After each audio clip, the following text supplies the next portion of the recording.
പശ്ചിമേഷ്യയിലെ യുദ്ധ സാഹചര്യം സംസ്ഥാനത്തും വലിയ രീതിയിൽ വീടുകളിലെ അടുക്കളകളെ മാത്രമല്ല ഹോട്ടലുകളെയും തട്ടുകടകളെയും അതുപോലെ കാറ്ററിംഗ് സംവിധാനങ്ങളെയും ഒക്കെ ബാധിക്കാൻ തുടങ്ങിയിട്ട് കുറെ ദിവസങ്ങളായി വലിയ പാചകവാതക ക്ഷാമം ഇപ്പോഴുമുണ്ട്. അതിനിടയിലാണ് വില വർധന കൂടി വന്നതോടുകൂടി പലയിടത്തും ചായയുടെ ഉൾപ്പെടെ വില കൂടുന്നുണ്ട്. ചില കടകളൊക്കെ വളരെ പെട്ടെന്ന് ഭക്ഷണ സാധനങ്ങളുടെ വില ക്രമാതീതമായി വർദ്ധിപ്പിക്കുന്ന പരാതി പൊതുജനങ്ങൾക്കിടയിൽ നിന്ന് ഉണ്ടാകുന്നുണ്ട്.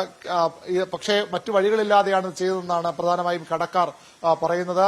പാചകവാതകം കിട്ടാനില്ല. ഇന്നും വാണിജ്യ അടിസ്ഥാനത്തിലുള്ള പാചകവാതകത്തിന്റെ വില കൂട്ടിയിരിക്കുന്നു. എന്നോടൊപ്പം തിരുവനന്തപുരത്തെ ഹോട്ടൽസ് ആൻഡ് റെസ്റ്റോറന്റ് അസോസിയേഷന്റെ സെക്രട്ടറി വിജയകുമാർ ചേരുന്നു. എന്താണ് ഒരു സാഹചര്യം? ഈ ഹോട്ടലുകൾ പൊതുവെ പൂട്ടിപ്പോകുന്നു, വില കൂടുന്നു, എങ്ങനെയാണ് പ്രതിസന്ധി? അതായത് ഈ പശ്ചിമേഷ്യ യുദ്ധം അതുമായിട്ട് ബന്ധപ്പെട്ടാണെന്നുണ്ടെങ്കിൽ കഴിഞ്ഞ ഒരു 10-ാം തീയതി മുതൽ തുടങ്ങിയതാണ് ഗ്യാസിന്റെ ക്ഷാമം.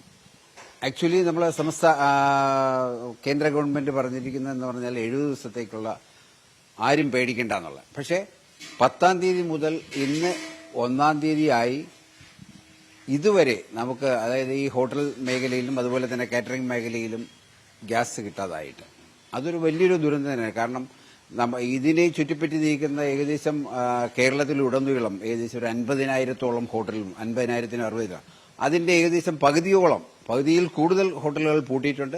സാധാരണ നിലയിലുള്ള ചെറിയ ഹോട്ടലുകളുണ്ട്. അസോസിയേഷനിൽ അംഗങ്ങളായവരുടെ കണക്കാണ് 50% പറയുന്നത്, അല്ലാതെ തട്ടുകടകൾ ഉൾപ്പെടെ ഒരുപാടില്ലേ?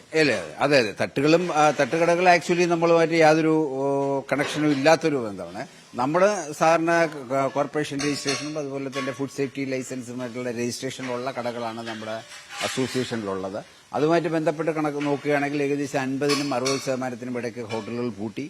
പിന്നെ പലരും വിറകടുപ്പുകളോടും അതുപോലെ തന്നെ ഗ്യാസ് ഇലക്ട്രിക്കൽ സാധനങ്ങളും അതെല്ലാം കൂടെ വെച്ച് കടകൾ ഒരുവിധം നടത്തിക്കൊണ്ട് പോകുന്നുണ്ട്.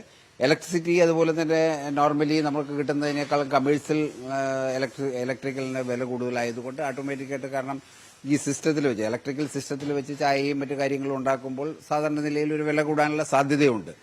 അതിന്റെ അടിസ്ഥാനത്തിലാണ് പല കടകളും ഇപ്പം നമ്മുടെ ഇദ്ദേഹം പറഞ്ഞതുപോലെ ഗ്യാസ് സാധനങ്ങളുടെ വില കൂടിയെന്ന് പറയുന്നത് ശരി തന്നെയാണ്. കാരണം പലർക്കും ഇതിനെ അതിജീവിക്കാൻ പറ്റാത്തത് കൊണ്ടാണ് ഇങ്ങനെ ഒരു സാഹചര്യത്തിലേക്ക് കടന്നത്. കാരണം കഴിഞ്ഞ ഒരു 6 മാസത്തെ കണക്കെടുത്ത് നോക്കുകയാണെങ്കിൽ 1,600 രൂപ ഗ്യാസ് ആയിരുന്ന ഇന്ന് 2,200 എത്തിയിരിക്കുകയാണ്.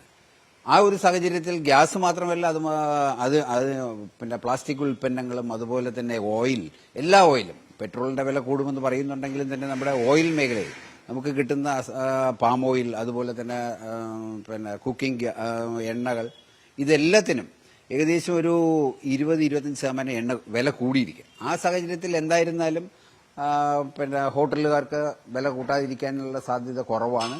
അത് കൂടും. പക്ഷേ അസോസിയേഷൻ ഇതുമായിട്ട് വിലയുടെ കാര്യത്തിൽ അസോസിയേഷൻ നിയന്ത്രണമില്ലേ? ഓരോ സ്ഥാപനവും അവർക്ക് തോന്നും പോലെ കൂട്ടും, അങ്ങനെയാണോ?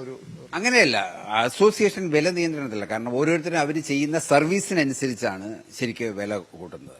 കാരണം എന്ത് സർവീസ് ചെയ്യുന്നു അതിന്റെ അടിസ്ഥാനത്തിലാണ് പല ഹോട്ടലുകൾ. കാരണം നമുക്ക് ഉദാഹരണത്തിന് എടുക്കാം, തട്ടുകടയിൽ കിട്ടുന്നതെന്ന് പറഞ്ഞാൽ ഒരു ലൈസൻസും ഇല്ല. 100 രൂപയ്ക്ക് ലൈസൻസ് എടുത്താൽ അതേ വിലയ്ക്ക്, അതായത് 10 രൂപയ്ക്ക് തട്ടുകടയിൽ അല്ലെങ്കിൽ റോഡിൽ വിൽക്കുന്ന സാധനങ്ങൾ കിട്ടുന്ന അതേ വിലയ്ക്ക് ഒരു ഷോപ്പ് വാടകയ്ക്ക് എടുത്തിട്ട് അതിന്റെ റെന്റ്, സ്റ്റാഫിന്റെ മെയിന്റനൻസ്, അതുപോലെ മെഡിക്കൽ, ഇതുപോലുള്ള ഒരുപാട് കാര്യങ്ങളുണ്ട്. ഇതുമായിട്ട് ബന്ധപ്പെട്ട് നോക്കുമ്പോൾ സാറിന് 10 രൂപയ്ക്ക് തട്ടുകടയിൽ കൂടുതലാണെന്ന് വേണമെങ്കിൽ പറയാം. കാരണം ഹോട്ടലുകളിൽ 12 രൂപയെ ആക്കിയിട്ടുള്ളൂ. പിന്നെ അതുമാതിരി തന്നെ ഈ തട്ടുകടകളിൽ പിന്നെ ഈ ഇദ്ദേഹം പറയുന്നത് ഇപ്പോൾ 10 രൂപ എന്ന് പറയുന്നത് 12 തട്ടുകടയിൽ തന്നെ ആക്കിയിട്ടുണ്ട്. അപ്പോൾ ഹോട്ടലുകാർ ഓട്ടോമാറ്റിക്കായിട്ട് വില കൂട്ടേണ്ട ഒരു സാഹചര്യം വന്നിരിക്കുകയാണ്. ഈ പലതും വാടകയ്ക്ക്, ദിവസ വാടകയ്ക്ക് എടുത്ത പ്രത്യേക ഹോട്ടലുകളൊക്കെ ഉണ്ട്. അതൊക്കെ അതിന്റെയൊക്കെ അവസ്ഥ എന്താണ്? ഇപ്പൊ ഒരുപാട് പുറത്തുള്ള ആളുകൾ, ബംഗാളികൾ ഉൾപ്പെടെയുള്ള ഇതര സംസ്ഥാന തൊഴിലാളികൾ വെച്ച് പണിയെടുക്കുന്ന സ്ഥാപനങ്ങളൊക്കെ ഉണ്ട്. അതിന്റെയൊക്കെ അവസ്ഥ എന്താണ്? അവരൊക്കെ അതായത് പല സ്ഥാപനങ്ങളും ഒരു പൂട്ടലിന്റെ വക്കിലിൽ കൂടിയാണ്. കാരണം ഇന്ന് നമ്മുടെ പിന്നെ ജോലിക്കാരുടെ അവസ്ഥ, അതായത് കഴിഞ്ഞ കുറെ കാലങ്ങളായിട്ട്, കഴിഞ്ഞ ഒരു 2-3 വർഷമായിട്ട് അന്യസംസ്ഥാന തൊഴിലാളികളെയാണ് ഹോട്ടലുകാർ ഇത് ചെയ്തുകൊണ്ടിരിക്കുന്നത്. കാരണം ഇന്ന് നമ്മുടെ കേരള സംസ്ഥാനത്തിലുള്ള തൊഴിലാളികളെ കിട്ടാൻ വേണ്ടി വളരെ വിഷമമാണ്. ആ ഒരു സാഹചര്യത്തിൽ അന്യസംസ്ഥാനക്കാർ വന്ന് ഇപ്പോൾ പെട്ടെന്ന് ഇലക്ഷനും മറ്റു കാര്യങ്ങളും ഉള്ളത് കൊണ്ട് അവർ തന്നെ വീണ്ടും ഇങ്ങനെ നാട്ടിലേക്ക് പോകാനുള്ളൊരു കാര്യം കൂടെയുണ്ട്. പിന്നെ അതിന്റെ കൂടെ തന്നെ ഇപ്പൊ ഈ ഗ്യാസിന്റെ ക്ഷാമം കൊണ്ട് പല ഹോട്ടലുകളും പൂട്ടിയിട്ടുണ്ട്. അത് അവർ തിരിച്ചു വരുമോ എന്നറിയില്ല. ഹോട്ടലുകാർ വളരെ പ്രതിസന്ധിയിലേക്ക് കടന്നുകൊണ്ടിരിക്കുന്ന ഒരു കാലഘട്ടം കൂടെയാണ്. കാരണം തൊഴിലാളി ക്ഷാമം ഒരു മെയിനായിട്ടുള്ള കാര്യം. ആദ്യത്തെ കുറച്ച് ദിവസം ഒരു 10 ദിവസമൊക്കെ സാധാരണ ഹോട്ടലുകാർ അവരെ തന്നെ പരിപാലിച്ചുകൊണ്ട് പോകുന്ന ഒരു സ്ഥിതിവിശേഷം ഉണ്ടായിരുന്നു. പക്ഷേ ഇന്നത് മാറി ജോലിക്കാർ തന്നെ നിൽക്കാൻ പറ്റാത്തൊരു കണ്ടീഷനായി. കാരണം ഹോട്ടലിന്റെ മെനു എല്ലാം വളരെ കുറച്ചിട്ടുണ്ട്. അതിന്റെ അടിസ്ഥാനത്തിൽ ജോലിക്കാരുടെ എണ്ണം കുറയ്ക്കേണ്ടി വന്നു. ആ ഒരു ഇത് വെച്ച് നോക്കുമ്പോൾ, സാഹചര്യം വെച്ച് നോക്കുമ്പോൾ ശരിക്ക് ഒരു ഹോട്ടൽ നടത്തുന്ന ഒരാൾക്ക് ലാഭം കിട്ടുമോ എന്ന് ചോദിച്ചാൽ അയാളുടെ അവസ്ഥ അന്ന് വൈകുന്നേരത്തെ വെട്ടിയിൽ നോക്കിയാലേ അറിയാൻ പറ്റത്തുള്ളൂ. ഈ കാറ്ററിംഗ് സ്ഥാപനങ്ങൾ ഒരുപാട് വിവാഹ സീസണൊക്കെ വരുന്നു തോന്നുന്നു അല്ലേ? അടുത്ത വിവാഹ സീസണിലേക്ക് പോവാണ്. അപ്പൊ അതിന്റെ ഒരു അവസ്ഥ എന്താണ്?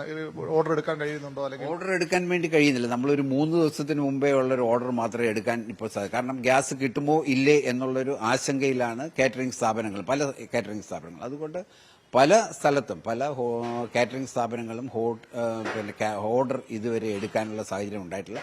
എടുത്തത് തന്നെ എങ്ങനെ കൊടുക്കും എന്നുള്ളൊരു അവസ്ഥയും കൂടെയാണ്. ആ ഒരു സാഹചര്യം ഇനി എങ്ങനെ മറികടക്കുമെന്ന് അറിയില്ല. പക്ഷേ ഇന്നലെയും മെനിങ്ങന്നുമായിട്ട് നമ്മൾ ഡിസ്ട്രിക്ട് സപ്ലൈ ഓഫീസറുമായിട്ടൊക്കെ സംസാരിച്ചതിന്റെ അടിസ്ഥാനത്തിൽ അവർ പറയുന്നത് എന്തെന്ന് പറഞ്ഞാൽ നമുക്ക് ഏകദേശം ഹോട്ടൽസിനും അതല്ല കാറ്ററിംഗിന് ഇതുവരെ ഒരു 10% തന്നെയാണ് നിൽക്കുന്നത്. ഹോട്ടലുകൾക്ക് 50 to 60% വരെ ഗ്യാസ് കൊടുത്തിട്ടുണ്ട്. അത് കണ്ടിന്യൂ ചെയ്യുമെന്നാണ് പറയുന്നത്. പക്ഷേ പല കമ്പനികളും, അതായത് IOC, Bharat petroleum, Hindustan petroleum, ഇവരെല്ലാം ഭാരത് പെട്രോളിയം ആദ്യം നമുക്കെല്ലാം വളരെ ഫ്രീ ആയിട്ട് ഇങ്ങനെ തന്നു തുടങ്ങി. ഇന്ത്യൻ ഓയിൽ അതോടൊപ്പം വരുന്നുണ്ട്. പക്ഷേ ഹിന്ദുസ്ഥാൻ പെട്രോളിയം ഇതുവരെ ഒരു സപ്ലൈയിലേക്ക് കടന്നിട്ടില്ല എന്നുള്ളതാണ്. കാരണം തിങ്കളാഴ്ച ഇതുമായിട്ട് ബന്ധപ്പെട്ട് നമ്മുടെ സംസ്ഥാന പ്രസിഡന്റ് ഹിന്ദുസ്ഥാൻ പെട്രോളിയമായിട്ട് സംസാരിച്ചതിന്റെ അടിസ്ഥാനത്തിൽ അവർ ഇന്ന് മുതൽ സപ്ലൈ ചെയ്തൊന്നും തുടങ്ങും എന്ന് പറഞ്ഞിട്ടുണ്ട്. പക്ഷെ അത് എന്ത് സംഭവിക്കും എന്നുള്ളത് അറിയില്ല. സപ്ലൈ ചെയ്യാന്ന് പറഞ്ഞിട്ടുണ്ട്. നമ്മളെല്ലാം പലരും പല കമ്പനികളുമായിട്ട് ബന്ധപ്പെട്ടിരിക്കുകയാണ്. പക്ഷെ ആർക്കും സപ്ലൈ കിട്ടുന്നില്ല. ഈ പ്രതിസന്ധി ഉടൻ പരിഹരിക്കപ്പെടുന്ന ഒരു സൂചന അവിടുന്ന് വരുന്നുമില്ല.